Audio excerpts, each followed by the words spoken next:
that if it was at the end out there, I wouldn't give a shit. I got it. God. I got it.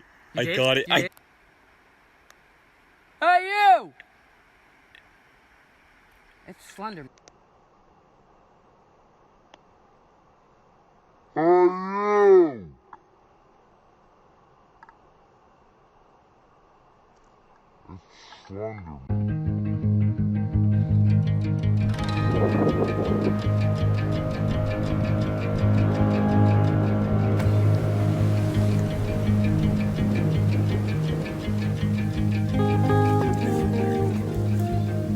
Huh? Now I wait to see what the hell we're doing.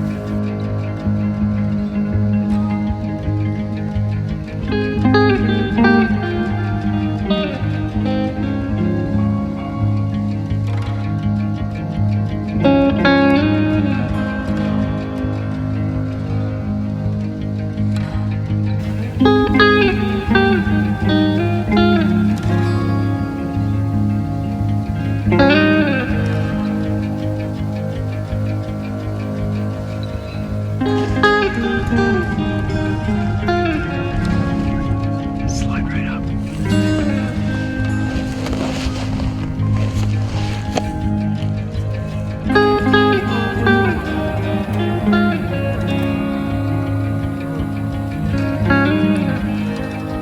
It's not the one we called up, is it?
Man, that'd take a while.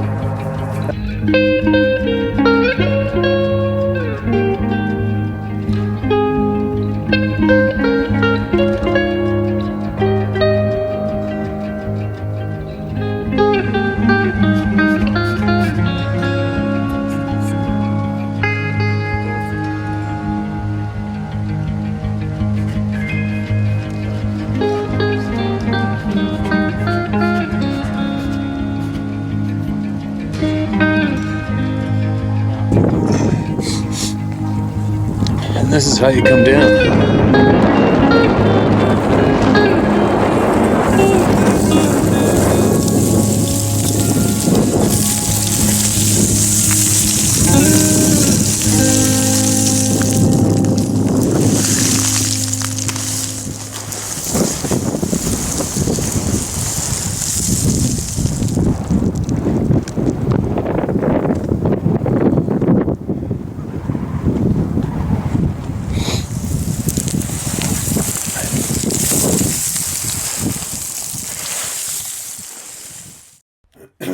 All right. What day is it? I haven't a clue. What is it? Tuesday. Tuesday the 22nd of October. Getting kind of chilly out. Rain somewhat stopped a little bit. Chickens are processed, but today we got to take out any fine feathers we missed yesterday and package them all and then throw them in the freezer. And also have raise some chickens for some friends. And there are going to be some chickens thrown in the odd food batch for the hungry kids. How delicious is that going to be, right? For a hungry family that can't afford to frickin' eat. and they get a home-raised chicken or two. Delicious. Now, let's get right into it. Hear from the people, all in the recent column. Recent emails coming in. All right, now listen to this. This is titled Important Info Share. That's what we like. Hi, Stephen. Writing about something you brought up in a video recently. You mentioned that some people had been noticing there are more commercials on your videos than used to be. I have a close friend who previously created commercials and worked with YouTube. This person no longer works in this industry due to what they encountered. This person told me to never listen to or watch any commercials. For lack of a better term, quote, the powers that be, end quote, put subliminal messages in commercials to keep us humans asleep, so they can continue to keep us in line. On YouTube, the increase in commercials is the powers that be's attempt to keep people from listening or watching your videos. Often people get annoyed and stop watching the channel. It means they are definitely watching, which you already know. I used to let commercials play, but I didn't pay much attention, which is ideal to get to your subconscious. I used to let commercials play, but I didn't pay much attention, which is ideal to get your subconscious. Since this person, whom I've known for many years and trust with my life informed me of this, I quit watching or listening to commercials. I cut off cable and only have streaming services with no ads. I know this won't stop all the subliminal crap they put out, but it's a step in the right direction. I have noticed a difference, like a blindfold is off. I'm open to things I was never open-minded about before. Like Sasquatch, I personally have never seen one, but I do now believe they exist. My friend was okay with me sharing this information, but they asked I didn't share any names, including my own. Thank you, Steve, for your channel, and for giving all of us a forum to speak the truth. May God bless you and Sarah. Have a wonderful day. Thank you so much for your heads up. I think a lot of people probably realize that. A lot don't. No, I don't care. The few channels that I managed to listen to, if I can, I just click through the skip part. I hit the skip part of the when the ad gets to it. I've never paid it. I don't even know what ads are playing. I have zero. I just automatically block them out without any problem doing so. But this channel's definitely shadow banned without a doubt. Probably because I said the word WAR. Probably because I spoke about the C19 and on and on and on, right? One day they're going to pay.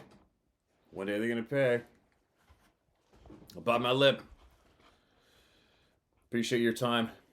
And what your friends, quote, encountered. I'd love to hear more about what they have to say, if they would share. We'd love to hear a lot more about what the dark is doing, if they would mind. And of course, I'm not going to share any names. No problem. That'd be great. Now, another side note, unfortunate news yesterday. Shit, man. Stuff just keeps happening.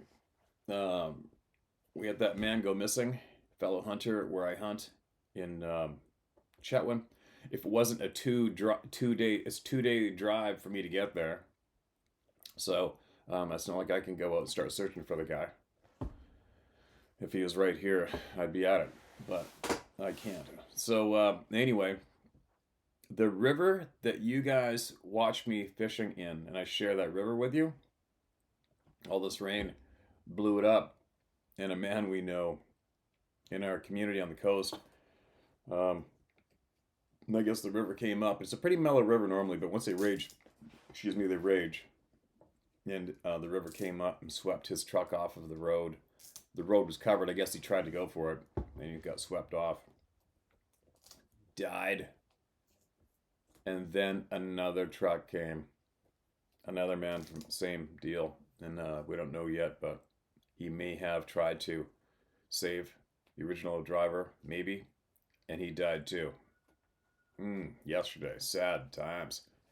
And the original man, the first one, had just retired 1 year ago. He was on his way to Victoria to pick up his wife. What a stupid way to go. What a random way to go.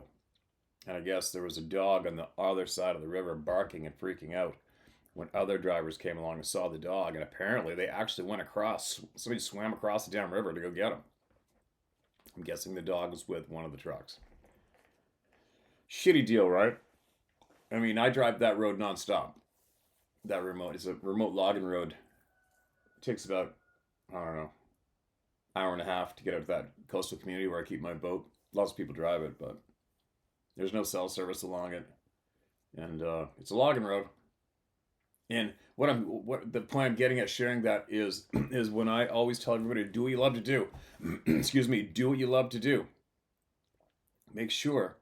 And when I heard that, my friend that came over, who also, I raised some chickens in our meat chickens for them, and he has a guide boat beside mine, same dock, and he told me, and I looked at Sarah right away, and I said, and that's why we do what we love to do, right? It's to make sure. There you go. That could have been me. Boom! It could be any one of you. It's probably going to be one of us. Well, it's going to be one of us eventually. Every one of us is going to get it, but it just reaffirms what I already know. You have to do what you love to do. All right? Do what you love to do. How angry would some of us be if you had that dumbass random accident tomorrow? That's it. You're gone. Done deal. Done deal. Picture it. You're dead tomorrow. That's it. Picture it at current time. Right now, you're dead tomorrow on the 22nd of October. You're dead. Now look back. I don't know. Maybe look back over the past 7 days of the last week of your life, and what did you do with those 7 days? What did you do with them? Are you going to be pissed right off if you died tomorrow, considering what you did the past 7 days? Whew. Right? I hope those two men had a safe journey to the next destination.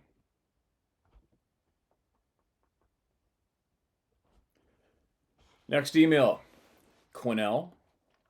Lost and found arrow. Hit in the chest by one. Wow. Hey, Steve. Followed you from the start. Figured it's time to share. I grew up in the Adirondacks. Kidding. Haha, just kidding. He just says. Actually grew up in Vernon and on the island. That's Vernon, British Columbia, or the island where I live right now. Using my name, Rod Sargent. I don't give a shit what people think. I'm 59, lost my job for refusing the jab. Good for you, my man. Right on. I've hunted, fished, and been in the bush forever, thanks to my dad who took me grouse hunting at 8 years old.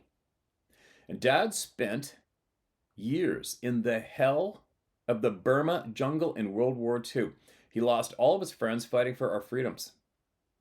So I'm damn sure I'm not giving mine away to any tyrannical government. I'm a thinker, always have been. Never accepted what I've been told to be true. Never accepted authority. Always had to prove everything to myself in order to find the basic truths. I found this to be a valuable tool, especially once I realized as a young guy that institutions, governments, and media lie. Here's what put me on the path to truth all those years ago. My hunting partner, lifelong friend, and I had a float plane drop us off miles from nowhere, near Tweedsmuir Park, for a 3-week wilderness adventure / mule deer hunt in September '93. We hiked the mountains, camped, shot grouse, fished, never saw another person, and had a blast. And one day we decided to canoe across the lake from camp and hunt the mountain to the north. We had a 12 gauge and a bow. And later in the morning, we started to crest the forested top of the mountain. We saw a grouse perched in the upper branches of a tree. Not to miss an opportunity, my buddy gets his bow ready for the shot. My buddy's a big guy at 6'5", and he uses unusually long arrows, over 30 inches. And as he drew back his Martin lengths recurve and let his arrow fly, the grouse ducked, and the arrow flew up and over the bird's back. It immediately became evident his arrow was gone forever. We chuckled as it sailed up and over the mountaintop and off to the north. We both realized we would never have a chance at finding it, so we didn't even try. And miles later, as the day turned to evening, we had come down off the mountain and were heading south. There were no human trails in the area, and we were meandering from one game trail to the other. We started to get one more level. We started to get on more level ground, and as we neared the lake edge, as we jumped onto one game trail, there was an arrow laying perfectly flat in the middle of our trail and pointed straight down the trail in our direction of travel. I said, "Who the hell is bow hunting out here 30 miles from the nearest road?" The buddy was quiet and then said, "It's my arrow." This floored me as I looked at it. Sure enough, a 30-inch new Easton 2315 aluminum arrow with red and white fletching and a judo point. It matched the other arrows in his quiver. It was his arrow. Creepy. Steve, this arrow flew over the mountain to the north. We found it on an obscure little game trail over a mile to the south. It was obvious this was not physically possible. The first strange experience put us on a path of seeking answers to spiritual truths and Sasquatch. Meditations, ceremonies, and native guidance led to many other crazy experiences. Fast forward October 2016, Trutch, Alaska Highway. A place you're familiar with, no doubt. Bingo. I was moose hunting with the same friend. Felt great to be there as we had hunted there many times. The first couple of nights, everything was good. For some reason, I find I sleep better in the middle of grizzly country than I do in the civilized world. Yeah, me too. Anyway, the next night, I woke up in the middle of the night to the sound of heavy footsteps coming toward camp. There was no mistaking it. Bipedal something was coming towards the tent that was way too heavy to be a man. There was nobody around for miles. Half asleep, of course, I thought, bear. Thinking about it later, I know bears sound like old men in slippers on hard ground, very quiet. I later figured this thing must have weighed 1,000 pounds. Anyway, it went right through camp, beside the tent and out to the north. I had my hand on my rifle, but he never woke up. It was so close I didn't dare whisper or try to wake him up, as I figured this bear may just jump on us if I did. I thought, however, if it stops walking, I'm telling Buddy to grab his gun. And it never stopped, but just kept up a steady, heavy thump, thump, thump off to the north. The next day, while Buddy was off hunting, I came back to camp around noon for lunch. Sitting at camp, I saw a hawk owl fly over camp and land in the thick willows off to the east, about 100 yards or so. Airplane.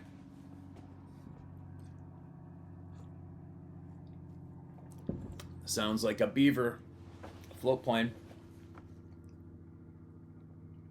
Maybe. Sorry. I'm a bit of a bird watcher and thought it would be cool to get a look at it. So, leaving my gun at camp, I know, dumbass, right? I walked through the patchy willows to where I figured it should be.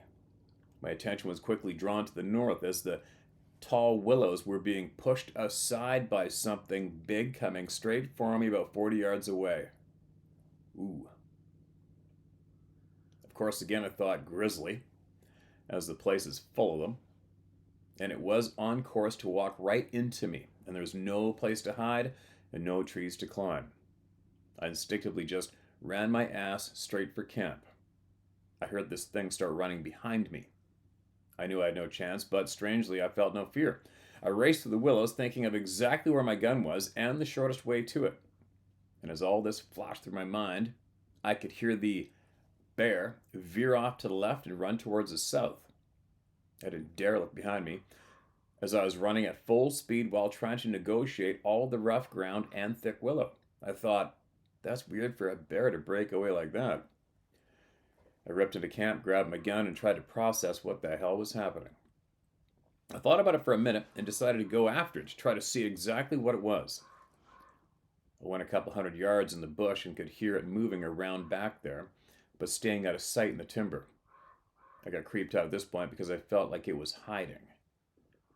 I eventually brushed it off as, quote, Shit sometimes happens out here. And went back to hunting. The next night, sometime around 3 a.m., I get woken up by a hard slap on my chest. I shot up, and by the time I got my head and arms out of my mummy bag, all was quiet. You know how it is up north in October. It's cold, so a guy sleeps with basically just his nose sticking outside the mummy bag and blankets. We're sleeping in a small, flimsy two-man tent, and my initial thought was that my buddy had obviously whacked me. We snore pretty good, and occasionally one guy will tell the other to shut the F up, but he'd never hit me before. My chest hurt as I sat up and got angry pretty quick. It was a pretty solid hit. I started ripping into my buddy saying, "What the F did you do that for?" He started to wake up and work his head out of his sleeping bag. He kind of sat up on one elbow listening to me rant. And when I finally took a breath, he says, "Dude, I didn't hit you." This creates a mental landslide as I realize all at once what's happening. There's no way he could have got out and back into his bag and be asleep before I snapped up after being hit. As well, if he says he didn't hit me, then he didn't hit me. All the events of the trip come into focus, and it started to become clear what's happening. A Sasquatch is here, and either it doesn't want us around or is trying to tell me something. So what do?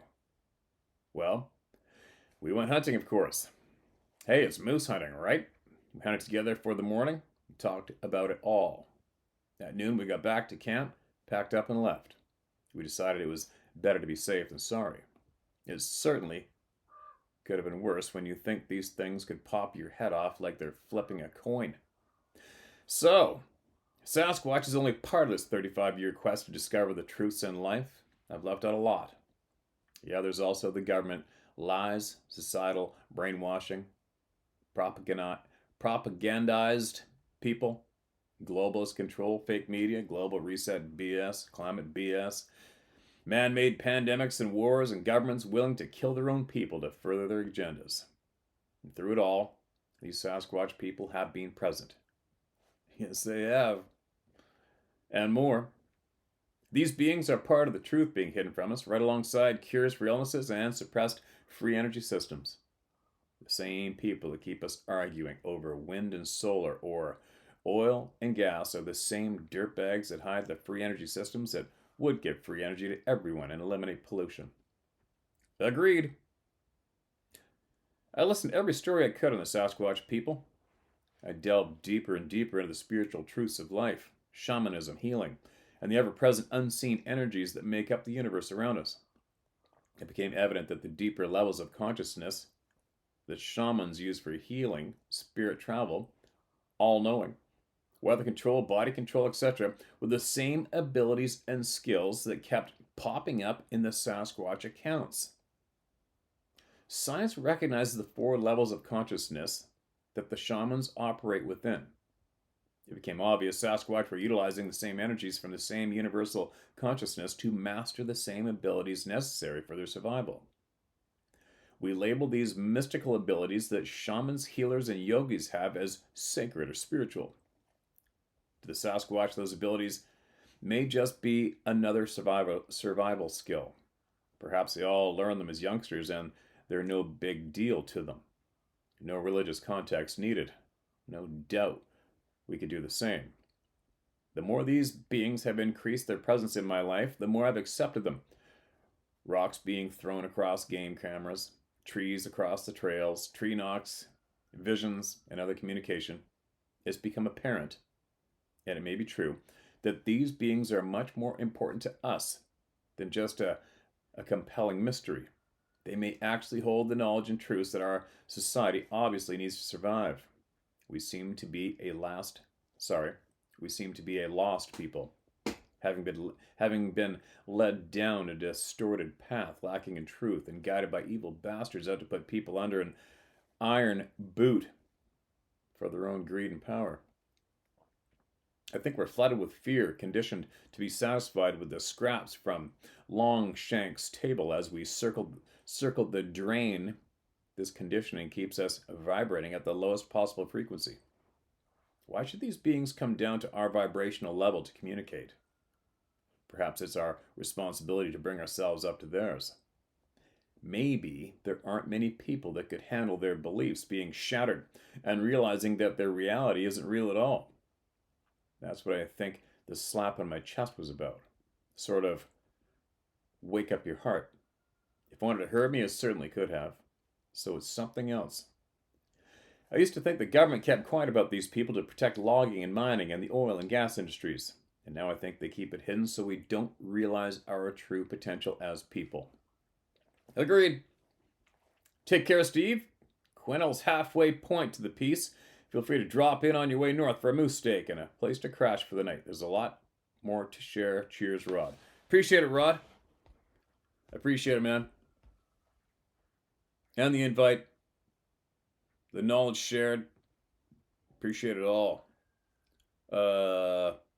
Couple quick notes I can share with you and anybody else curious. So Trutch, years ago, I pull into Trutch, getting some fuel. And this old guy comes out. When was this? This is probably like, I don't know, early 90s or something.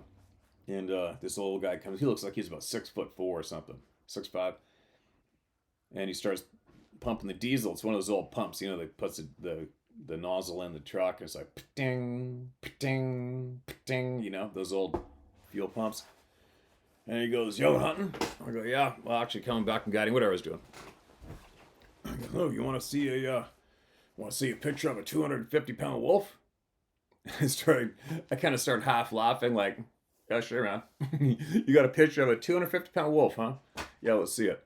And sure enough, that old bastard pulls out this frickin' Polaroid, and it's him standing in, it looked to be the basement, I don't know if it's basement, because concrete floor and you can see the rafters. Might have been the garage.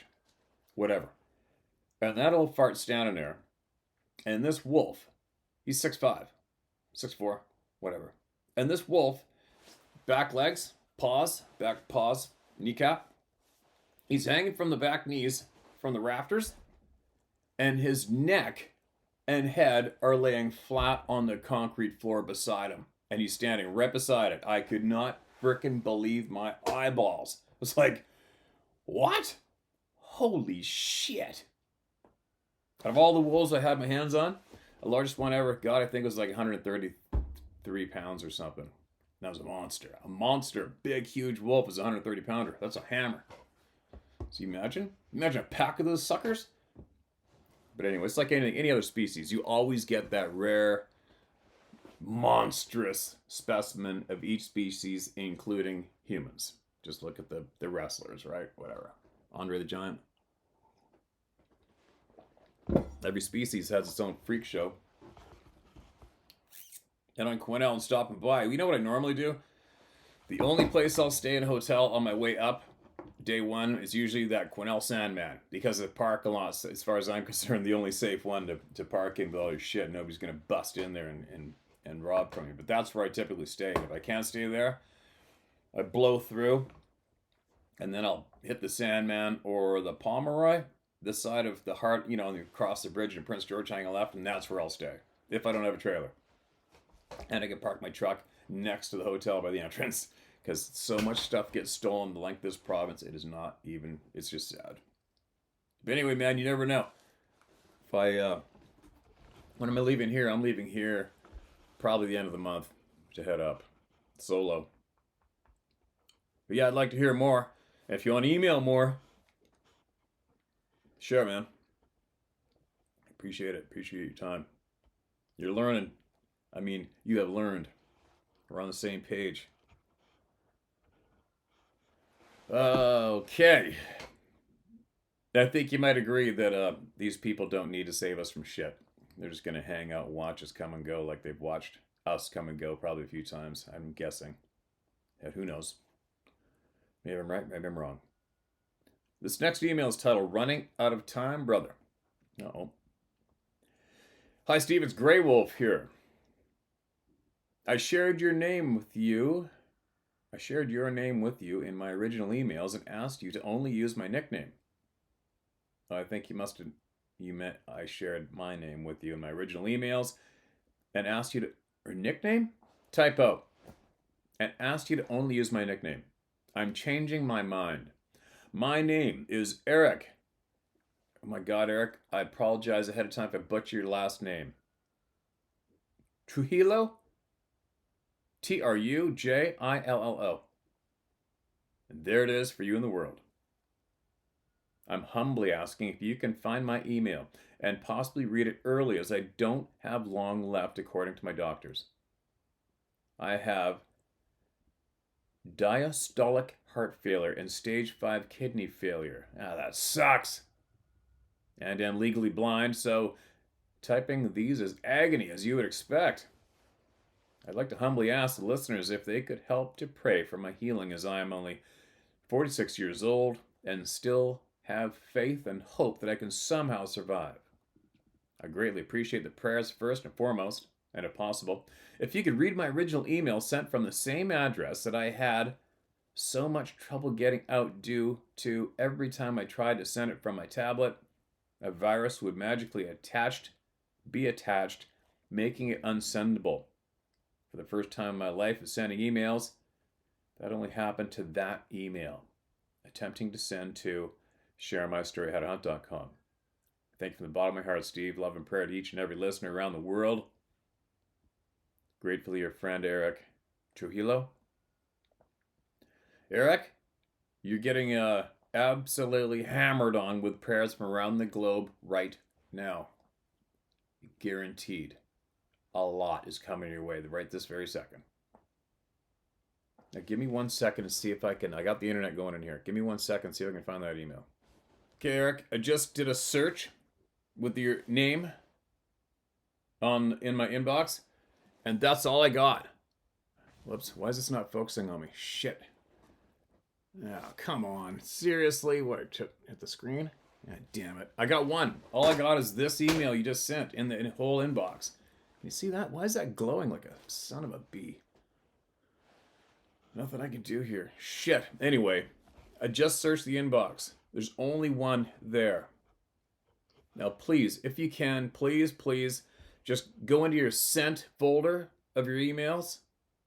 Find that sucker and just hit send, resend again. All right? It's not there. There's just the only one from this email address is this one that I just read. Damn it. And there is a shit pile of prayers coming your way. Probably for the next week straight as people listen to this video. Be strong, man. Have the faith. Have the faith. ABCs, always be calm and power through. Power through, man.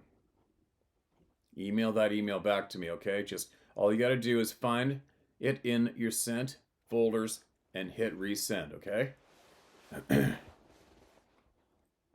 Everybody send a prayer to this man, please. Ooh, here's a long one. Here we go. Excuse me. Hunter/logger for over a decade in northern BC. Good day, Steve. Am I recording? Yep. I found your channel not a few years back, and lost it. Recently found it again and made sure to subscribe so it wouldn't happen again. Yeah, you might have to check that every once in a while. Everybody's getting unsubscribed from here periodically, and they got to resubscribe back. And we're getting shadow banned, so a lot of subscribers aren't getting notifications at all when we load up new videos of all the people talking truth. My name is Aiden. Feel free to use it, and I have some interesting encounters to share today. They've been posted to Reddit years ago in search of answers, and that turned into a dead end. First one, I don't know what it was. I'm a logger in northern BC, Canada. I'm an avid hunter and have spent many a nights hunting alone. That being said, quite a few years ago, I was working on a broken down skidder in the dark after everyone on the logging block was gone, changing a blown hydraulic hose under the cab when I felt like I was being watched. The feeling continued to get worse and worse, so I was on edge and continued to work on replacing the blown hose. Every trip for tools to the service truck and back, I would scan for eyes in the nearby tree line about 25 meters away with my flashlight. Nothing. Continued to work on the pain in the ass hose that you literally have to dive your head and upper body under the cab to reach, so your legs are stuck up in the air and feeling vulnerable. That would suck. The feeling that being watched gets more intense. All the hairs of my neck are standing, and I hear a two-tone whistle from far away. Almost as if it was wind. It was so far away, but it was flat calm that day. And also there was about 6 inches of fresh snow on the ground. I pushed myself out from under the skidder and looked around quietly with a flashlight for eyes in the tree line and down the road. Nothing. I had one side of the hose fitting to remove still, and it was the easier side and higher up, so I wasn't ass over tea kettle removing it. I put my head back under the cab and quickly began to spin the fitting loose. The feeling of being watched was so bad. Every hair on my body was standing, and then I hear the same two-tone whistle very loudly in the tree line directly behind me. I had the hose off at the exact same time, so I whipped myself out from under the cab, turned, ready to throw down with an 1 5/8 wrench in my hand, yelling, "All right, where the F are you?" Nothing. No one there, no tracks, no eyes, no wind, nothing. The flashlight I had was more of a small floodlight for working on repair stuff, so it didn't light up inside the trees. The next day it had snowed another 6 inches or so, but I went and hiked in the tree line with a 12 gauge and 7 3-inch slugs ready to go. No tracks that I could see, no perches on the trees where the snow had been pushed off. If it was a bird, nothing. Second one, creature on back road. If you read my first encounter, or whatever you want to call it, well, this happened just about 7 kilometers down the road from that. A few years later, I was out hunting with a friend when we lost legal light. So we hiked back to the truck and hit the road in his parents' new Ford half-ton, the ones with sensors all over the vehicle. We had some music playing as we were just heading back towards town again when the music started acting weird, cutting in and out with the static. So, me being in the passenger seat, disconnected the Bluetooth and reconnected the phone. The music cleared up and we continued down the road. We got up to the kilometer board on the road that my previous encounter took place, and I mentioned, "Oh hey, that's the whistle block that we logged a couple of years back." Half jokingly, because I couldn't make heads or tails of it, my friend replied, "Great, thanks for that," as I had told him the story before. We continued slowly driving down the road because it gets pretty rough in a couple of spots, and the road has a few sharp turns and an S-bend. Well, we go about a kilometer further, and the music starts screeching and doing what we can only describe as alien noises.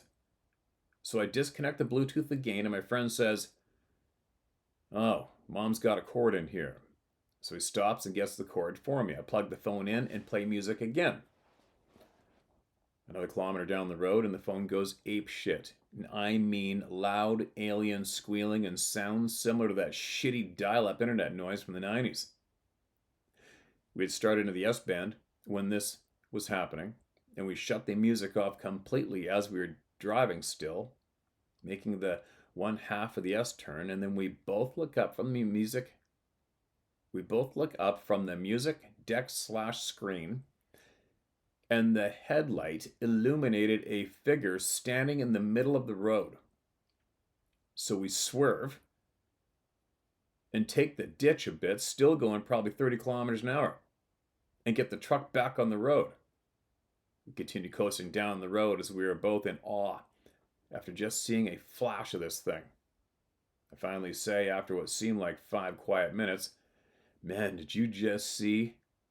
Then my friend cuts me off and says, "A frickin' skeleton in the middle of the road?" I said, "Yeah, like a white rib cage?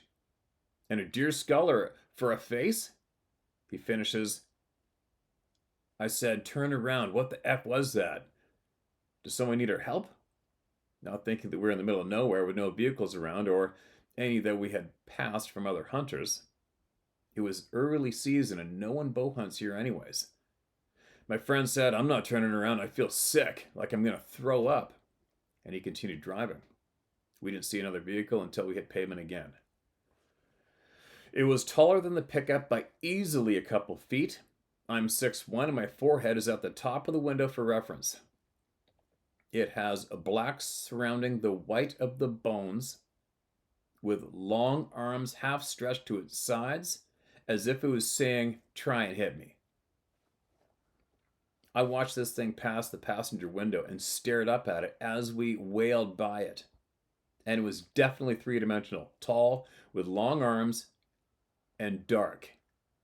Dead looking. Excuse me, like light was sucked into it without reflecting anything. Hard to explain.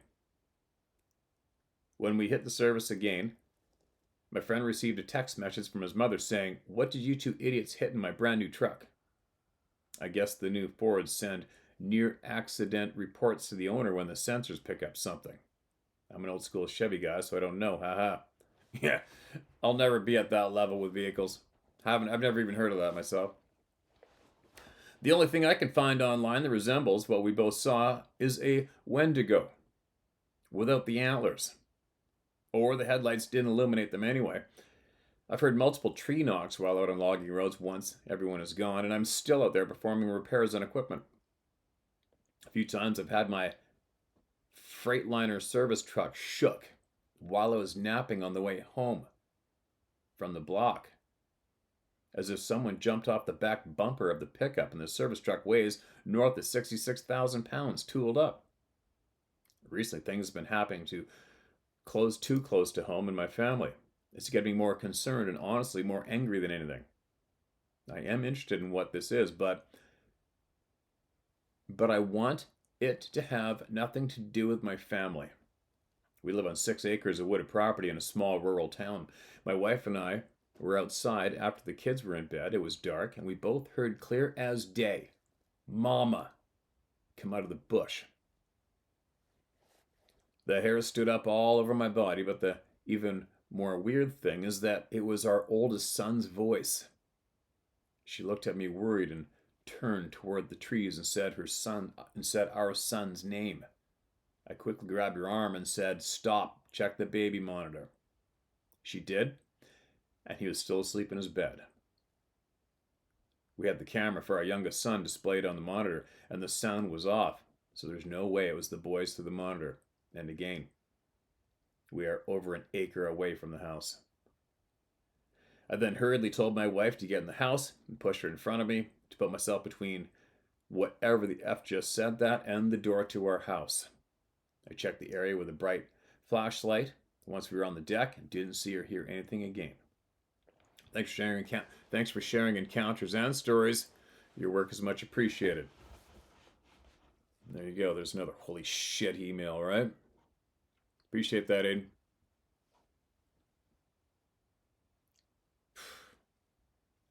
What do you even say to that? What do you even say? I mean, it's not like I'm Ann Landers when people write in for advice. I don't feel I need to give my chime in every time, but what do you say to that one? I don't know, man. It's a dirty pool, right? What happened? What if you weren't there as your wife? How do you stop a mom from instantly triggering and bolting into the timber towards her baby's voice? How many moms would pause and hesitate for even a second? Right? At least she knows now. At least she knows now, if that happens again, to go straight to the frickin' house and check first. What a shitty, sleazy, dirty pool move. Intentionally using your children against you for shits and giggles. Intentional bait to try to get you to cross some line that they can't cross forward, but maybe they can cross if you come towards them first. I don't know. I don't know what's going on. I don't know what was there. I don't know what's doing that. I don't know. Got an idea. What would I do? I don't mean I've got shit going on around here. I haven't felt threatened on this property. I don't have infrared lighting around my property.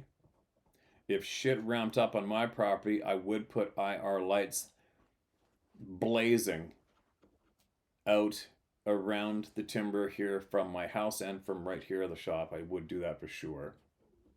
Motion lights? I don't know, maybe not. They might drive me kind of bonkers. Trail cameras? I've used trail cameras by myself in the woods quite a few times. I have, when I go to sleep, I've put trail cameras all around where I'm sleeping, and the camera's only about, I don't know, 3 feet away from me, from my tent, facing all corners. I've done that because for anybody who doesn't know, the beam from the trail cameras go out at a 45-degree angle, both sideways and top to bottom. All right, just so you know, it's a 45, so it covers a lot in a short distance. So you don't have to use too many cameras to cover everything. But I've done that. Now, if you look back to what is in Scripture, if I'm saying that right, about when the time comes, apparently, allegedly, when these beasts are made known to us, just the sight of them can make a man's heart stop, or will. Is that true? I don't know. But from what it is definitely something I put on the shelf over here, I'm listening. I'm taking note of everything. And I'm just waiting for something else to come up and crack open that shelf with that little thought I put up there and mesh up with it and back it up or rub it out. I mean, let's face it. Like I said, you grabbed a handful of slugs and off you go into the timber. If let's just say, shits and giggles, this shit goes down. All these mythological beasts come forward. Broad daylight, in your face, here they come. Everybody's panicking, everybody's texting, everybody's phoning, it's on the news. Shit's going down and it is absolutely freaking terrifying. What are you going to do? And I'm just saying, hypothetically speaking, I don't know if that's going to happen or not. I have any freaking clue. Anything's possible. But let's just say it did go down. What are we going to do? What stops these sons of bitches, right? What are they going to be? What form is it going to be? I don't know. Is it going to be like the Noah's Ark of monsters going to unload on human beings and start popping our heads off? All sorts of different sizes and shapes? I don't know. Haven't a clue. What would I do? All I can do, I'd go get my cannon out of its place. Cannons. And everybody would be armed, and I don't know, let's hope we'd at least figure out how to kill them. I'd start doing whatever I could, obviously. Running's not going to do shit.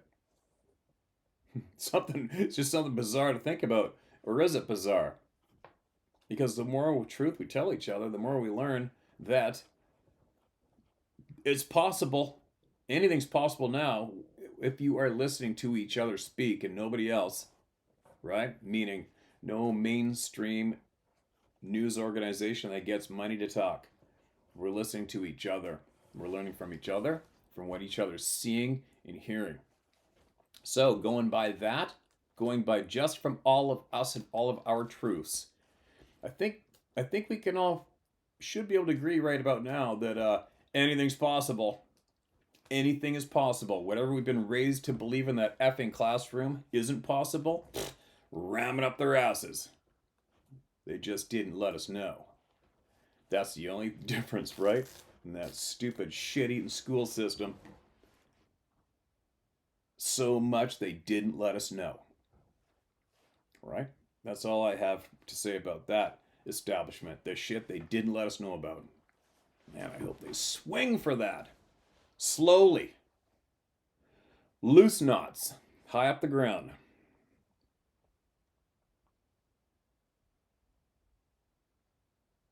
Appreciate that email, man. Keep us posted. Keep your family safe.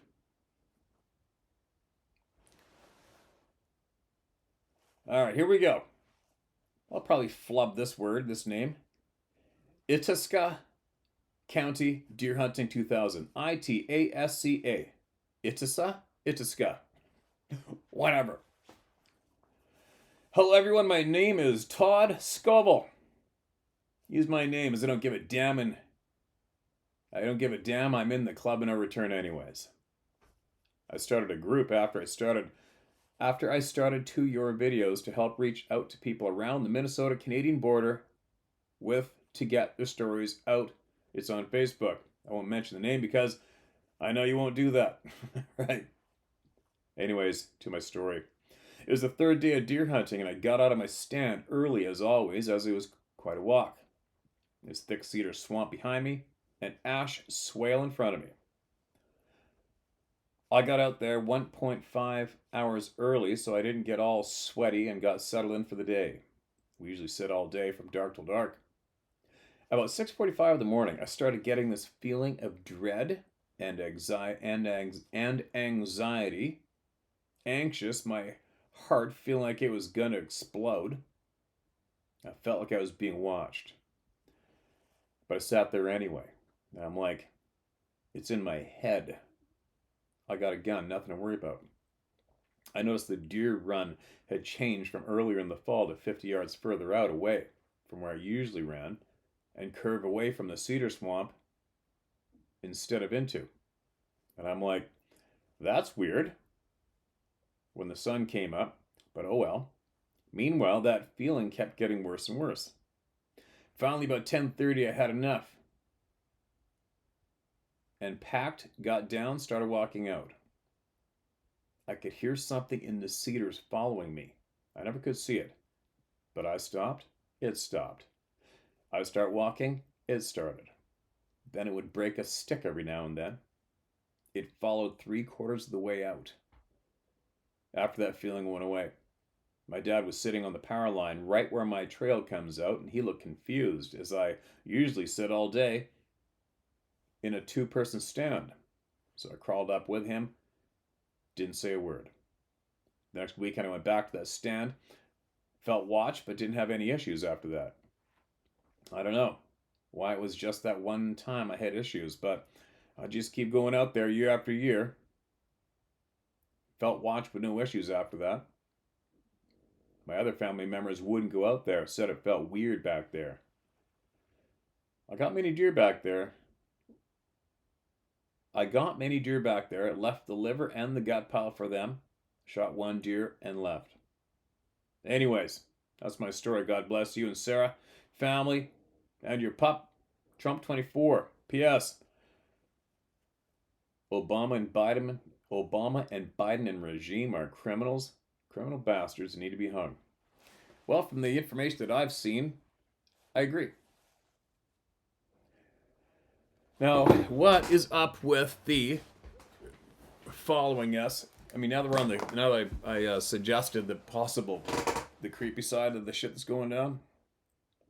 All right, let's just say that's going down. Let's just say there is a population of effed up things running around that are potentially waiting for the green light. This is just fantasy, all right? I'm not saying that's what's happening. I'm not saying that's what I think is happening. I'm just saying, well, if it's suggested, maybe it's a possibility. Let's look into it and see if something might be going down to back that theory up. Is there? I don't know. All right, so we've got these things looking at us like they want to kill us. Look on their faces, disgust, want to rip you limb from limb. We also have people in communication with them, but 100% so far, maybe less a couple. We got a couple people that think they're full of love and nothing but love and talk to them all the time. But so far, all I have got is nothing in the form of fluent conversation. And the majority of people I know and respect who have made contact said, you can't trust them. They don't tell the truth. All right, so now we possibly have these beings that look at us like they want to kill us, snarl in their face, disgusted, don't tell us the truth when they do communicate, ever. Mimic your children in the forest in the dark. Beckon for your children to come into the forest out of their bedroom. Kill the odd dog. Take your animals and eat them. Steal your food. Roar, growl, parallel, pace, follow. But don't actually come right out and blatantly annihilate your ass. So that would possibly add up to a bit of evidence that they're being held back. Not held back enough. I don't know. Is shit gonna go down? I don't know. I think we are probably gonna destroy ourselves. I would love to know what truly happened to all the past civilizations, the advanced ones, right? I mean, look, they found They found a perfect drill bit encased in coal. Tens of thousands of years old, or hundreds, whatever it was. Perfect drill bit. And then that's presented to the public. There's a photo of it embedded in the coal, and the majority of us go like this. Oh, that's pretty cool. And then go back to clicking or flicking or whatever, right? All these little tidbits that are presented to our eyeballs almost weekly, this should make sense, and we glance at it. Huh, cool. And then you go back arguing about whether or not a man can get pregnant. It's where we are. Holy shit. That's where we are. But I'm just saying, it doesn't seem, not to a lot of people anyway, but a lot of this solid evidence that shit has gone down here for a long time before us doesn't get too much attention from the average human being. Just doesn't. Why not? Why not? Right? Why not? Why are we so frickin' dumb? Frustrating. On average, we are as smart as pickles on average. There's no arguing that one. Man, what I would do to have been born, I don't know. Who knows? I don't even know the accurate number. 100 years ago? A couple hundred years ago? Back when it was community? Back when a hardware store was that family's hardware store? There's all sorts of little restaurants and coffee shops, and everybody's famous for their own little personal dish. And now what? Now it's just basically road tripping. Where do you want to eat? Subway, McDonald's, Burger King, Taco Bell. Everybody goes to Walmart or Home Depot. It's gross. And there's the control, right? Whoever screwed up and let that happen, that annihilated community. Annihilated it. And opened up the doors to be herded and controlled very easily. All the cookies. You go anywhere to go buy a fresh cookie. All comes from the same pre-mixed up batch of dog shit cookie mix that came from some big, huge industry factory. What is it? White chocolate, macadamia nut, chocolate chunk, or chocolate chip, or Smartie cookies. Right across the board, coast to coast. It's embarrassing. Listen to me rant. Anyway. Yeah, what I would do to go back in the day when everybody grew up in a yard. Huh? Everybody grew up in a yard. Everyone's mom was home in case they needed something. You just go to somebody's house and their mom's going to answer the door. Or somebody's going to answer the door. Not anymore. Not anymore. Kids used to have swings. Everybody had swing sets in the yard. Not anymore. Not anymore.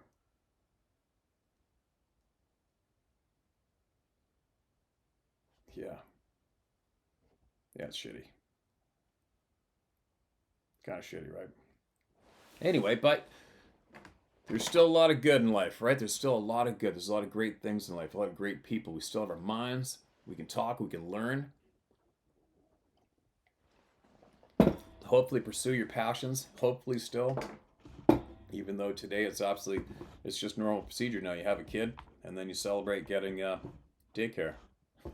Daycare is raising, 95% of population's children is being raised. The babies are being raised by daycare. Why? Because the dirty bastards need as many people working as possible. All right, I'm going to stop. I don't want to get anybody down. You got to do what you love to do, right? I'm going to counter all that shit with positive. No, you have to do what you love to do. Please, everyone. Please, please, please, please, please. Please do what you love to do. Today, tomorrow, this weekend. Bring some kids with you and just make sure you do what you love to do and crack open some new doors for some children to discover what they might love to do and what they might excel at to rock out this lifetime, because that's what we're supposed to be doing. Okay? I know that for a fact. Okay, I'm rambling a lot. I gotta go pluck feathers. What am I doing? I gotta go package, clean up 80-something chickens, package them. Excuse me. Then what's next? I don't know. I'm thinking we're gonna get up real early in the morning. We tried to go to Costco the other day to do a big shop, and it was just frickin' crazy in there. So I was asking Sarah this morning, I go, how do we get in there when it's normal? I gotta get up at 5 o'clock in the morning and be there at the door or something. So anyway, go get some shoppings done. Get your subscriber money spent. and see how many kids we can get freaking out in the doorway to a few boxes of food, right? That's next. I'm rambling like an idiot. Okay, gotta go. Share my story at howtohunt.com, all right? Share it. All right, well, due to 5 million billion wasps, we didn't really get to do much videotaping, but here he is. We got all the meat. All the edible meat we get off of this bull, we got off of him. A little loaded up and ready to go.